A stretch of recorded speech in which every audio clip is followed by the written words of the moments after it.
a woman, a dog, and a walnut tree by Pat OCotter. This land is the orphan kiddie of the group with their stars in the flag, and it's looked on outside as an alien, where its treatment makes honest men gag. It's treated the same as the harlot who barters her body for pelf and carries it home to her master and is told to look after herself. Of course we're an orphan, adopted when cast off by the great Russian bear, and our lot's been the lot of an orphan, and we've had a stage orphan's care.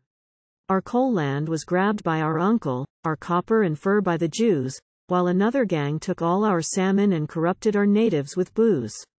Sam gave us an army commission and told it to build us a trail, but all that Sam gave was permission. He didn't come through with the kale. Now a trail in Alaska costs money, and when Dick tries to get a bill through, some jackass from Maine reads the figures and moves the amount cut in two. Our Uncle Sam owns all the cables, and the prices he gets are a sin. It costs more for a word to Seattle than it does from Salt Lake to Berlin. Our coastline is rugged and broken, a menace to each ship that sails, but Sam has no money for coastlights. They get the same treatment as trails. And Alaska is some husky orphan. We can reach from the Gulf to BC.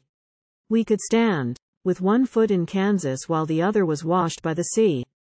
We're allowed only one voice in Congress, and that one bereft of a vote, and has to get someone's permission ere he loose a protest from his throat. Sam gave us a group legislative, but barred them the making of laws. They could only memorialize Congress and give it the reasons and cause. The cry of the world is for home rule, yet imported fools crowd our bench, and some of their mining decisions send up to high heaven their stench. Sam made us quit gambling, that's all right, but one thing that nobody knows is why he allowed a bonehead from Georgia hang the crepe on our own picture shows.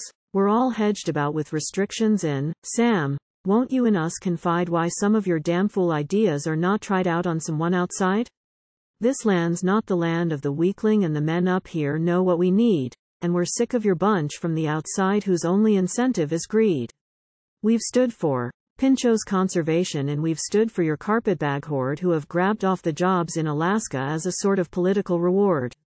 But, Sam, take a tip from a roughneck, go slow now and don't crowd your hand, or someday you may find that the orphan has quit creeping and learned how to stand.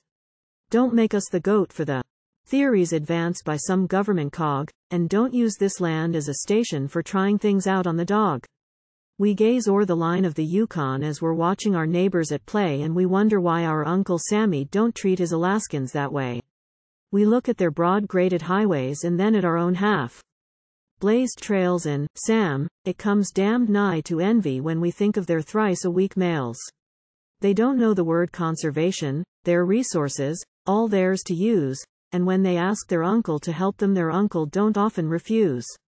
Their uncle has helped them develop, furnished work there for men who were broke, and, Sam, when it comes to coastlights they make ours look like a joke. But in spite of it all, Sam, we love you. We love every thread in the flag, we love every stream in Alaska, we love every cliff, every crag.